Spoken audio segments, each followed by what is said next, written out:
میں نے آج تک نہیں دیکھا کہ کسی مردے کو سفید رنگ کے علاوہ کسی اور رنگ کا کفن دیا گیا ہو، کالے رنگ کا، نیلے رنگ کا، پیلے رنگ کا۔ حالانکہ شریعت میں جائز ہے، کوئی سیاہ رنگ کا کفن دے دے جائز ہے، نیلے رنگ کا کفن دے دے جائز ہے، لیکن حضور کا ایک فرمان کہ اپنی مسجدوں کو زینت سفید رنگ سے دو اور اپنے مردوں کا کفن سفید رنگ سے دو۔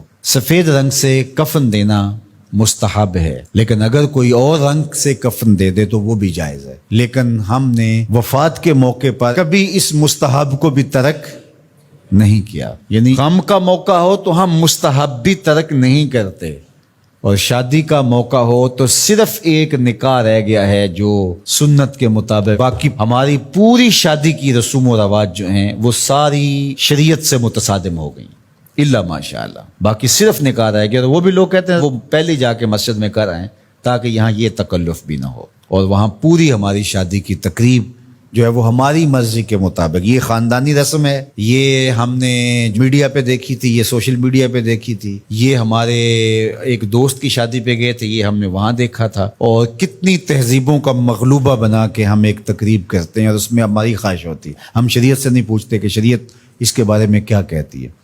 تو کیا اسلام غموں کا مذہب ہے، دکھوں کا مذہب ہے؟ خوشی کے موقع پر آپ اسلام کو نہیں بلائیں گے؟ آپ مجھے غم کے موقع پہ آواز دیں، فوتگی کے موقع پہ آواز دیں، میں چلا آؤں، اور جب شادی ہو تو آپ مجھے کارڈ ہی نہ بھیجیں، تو میں کہوں گا کہ میرا آپ سے صرف یہی تعلق ہے۔ غم کا موقع ہو تو آپ شریعت کے مستحب کا بھی خیال رکھیں، اور شادی کا موقع ہو تو آپ شریعت کی پرواہ نہ کریں۔ تو یہ تو پھر آپ کی مرضی کا دین ہوا نا، جہاں چاہا اس کو پسند کر لیا، جہاں چاہا دین کو چھٹی دے دی۔ کاروبار میں، اپنے طرز زندگی میں، اپنی سیاست میں، اپنی پارلیمنٹ میں، اپنی کچہریوں میں، اپنی عدالت میں، اپنے میڈیا ہاؤسز میں کہیں دین نہیں ہے۔ دین کہاں رہ گیا؟ اللہ اکبر۔ اقبال نے جو شکوہ میں کہا کہ اگر مسجد میں صف آ رہا ہوتا ہے تو غریب، دین غریبوں کے پاس رہ گیا۔ دولت بڑھتی جاتی ہے تو دین بھی مرضی کا ہوتا جاتا ہے۔ مولوی صاحب کو پابند کرنے چاہتے ہیں لوگ کہ آپ اس طرح کا دین دے جس طرح ہم چاہتے ہیں، تو یہ تو اپنی خواہش اور آرزو اور تمنا کا نتیجہ ہوا۔ تو اللہ فرماتا ہے پھر یہ کیا ہوگا اگر تم ایسا کرو گے؟ تو آخرت رہی، وہاں تو اشد عذاب تمہیں ہوگا ہی، دنیا میں بھی تمہارے لیے خزی و رسوائی ہے۔ اور آج ہمارا مسئلہ کیا ہے؟ آج ہم نہ دنیا دار ہیں نہ دین دار ہیں۔ کافر تو سیدھے سیدھے کافر ہیں اور اپنا ان کا نظام ہے اور اس نظام کے مطابق چل رہے ہیں، اور ہم کیا ہیں؟ ہم رادے بٹیر اور رادے تیتر۔ کبھی ہم کہتے ہیں ہم مسلمان ہیں اور کبھی کہتے ہیں نہیں، ہم جدید تہذیب کے نمونے ہیں، اور ہم اس صورت کے اندر اپنے آپ کو دکھانا پیش کر رہے ہوتے ہیں۔ تو ہماری شکلیں روز بدلتی رہتی ہیں۔ مسجد میں آتے ہیں تو ہم ٹوپی پہن لیتے ہیں، اور پھر ہم ٹوپی بھی وہیں چھوڑ جاتے ہیں، اور میں کہتا ہوں نماز بھی وہیں چھوڑ جاتے ہیں۔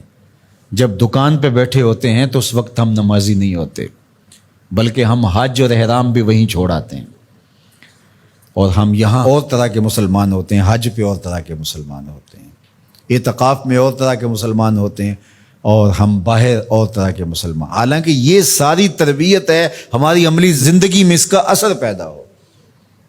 جب سجدہ کریں تو سجدے کا نور لے کے گھر پلٹیں، جب رکوع کرے تو رکوع کا جمال ہمارے ساتھ سفر کرے، جب حج کرے تو حج کا نور ہمارے ساتھ اتر کے آئے اور ہم اس کو معاشرے میں بانٹیں، اعتکاف کا جمال ہماری طبع کے اندر راسخ ہو جائے اور ہمارے اندر جو ہے وہ نور بکھیر دے۔